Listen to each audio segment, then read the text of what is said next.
Pro-Kremlin separatists in the Donbas have blocked access to Google, accusing the tech giant of promoting violence against Russians.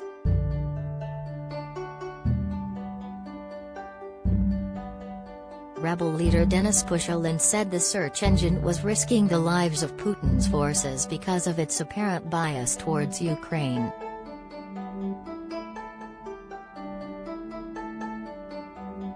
The head of the Donetsk People's Republic announced the decision on Telegram, a day after the neighboring Lugansk People's Republic blocked the U.S. site.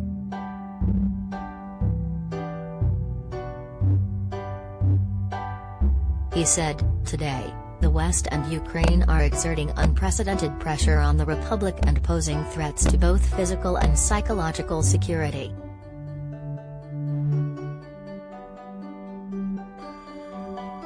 The purpose of this pressure is to intimidate the inhabitants of the Donetsk People's Republic, to break their spirit.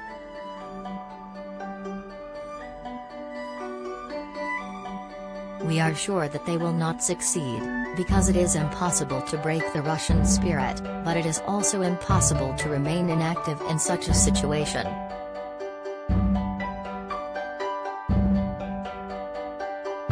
The Donetsk and Lugansk separatist republics broke away from Kyiv in 2014 and an 8-year war with the Ukrainian army ensued.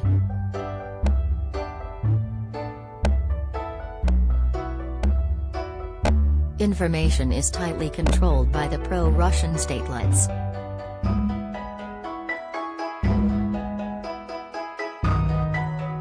Pushilin continued, "The inhuman propaganda of Ukraine and the West has long crossed all boundaries. There is a real persecution of Russians, the imposition of lies and disinformation."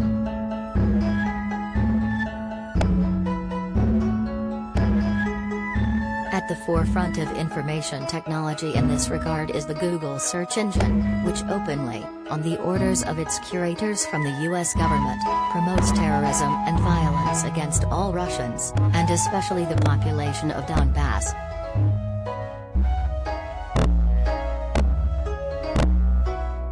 It didn't start yesterday. I think that this situation should no longer be put up with. We have decided to block Google on the territory of the DPR.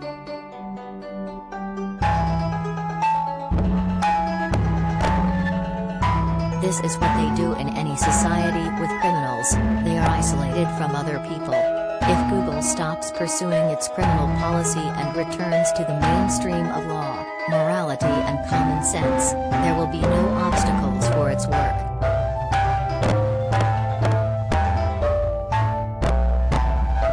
Russian troops seized full control of Ukraine's Lugansk region this summer, and have said they aim to capture the whole of the Donetsk region too.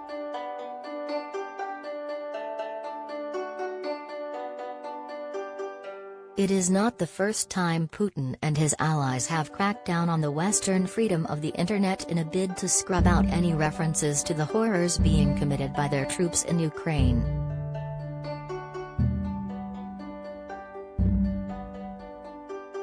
On Wednesday, Russia's communications watchdog said it was taking steps to punish the Wikimedia Foundation, which hosts online encyclopedia Wikipedia, for violating Russian law around the barbaric invasion.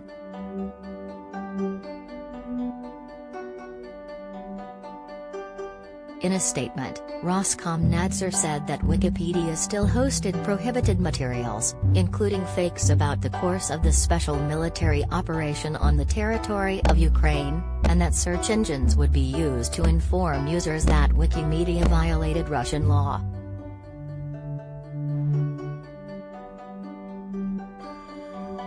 Vice Chair of the Russian Parliament's Committee on Information Policy Anton Gorelkin said that links to Wikipedia would be accompanied by a disclaimer warning users about legal violations by Wikimedia Foundation.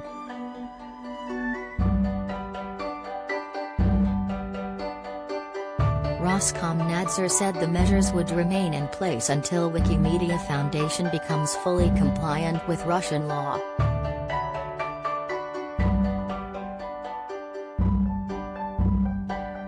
The Wikimedia Foundation on June 13 appealed a Moscow court ruling, fining it 5 million rubles ($91,000) for refusing to remove what it termed disinformation from Russian-language Wikipedia articles on the Ukraine conflict, including the Russian invasion of Ukraine, war crimes during the Russian invasion of Ukraine, and massacre in Bucha.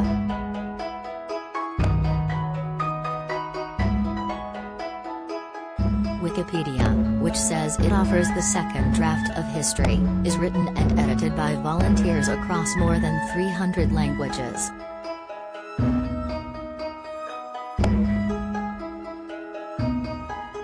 With the shuttering of much of Russia's independent media after the invasion of Ukraine, Wikipedia became one of the last available sources of fact-checked information on the war available to Russians.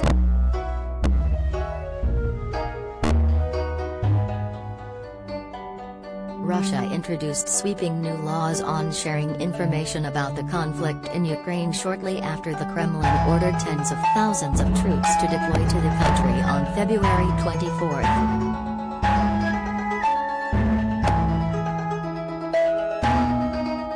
Narratives around the conflict, Europe's largest since 1945, are highly contested.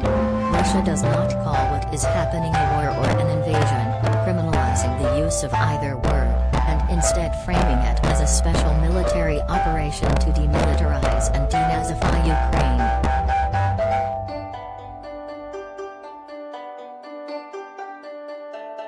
Ukraine and the West say that Russia's framing is a fig leaf aimed at justifying an imperial-style war of aggression.